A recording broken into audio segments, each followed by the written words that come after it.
If your automation isn't triggering in Pipedrive, yeah, that can really slow down your entire sales process.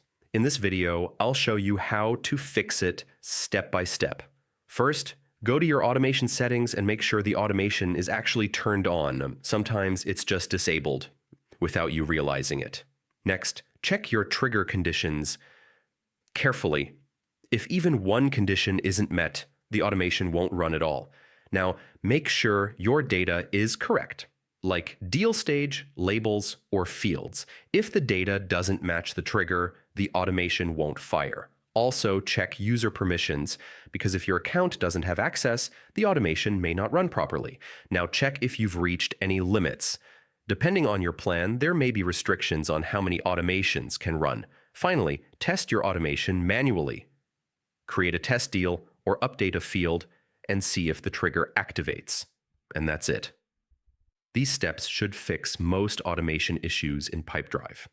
If this helped, like and subscribe, and I'll see you in the next one.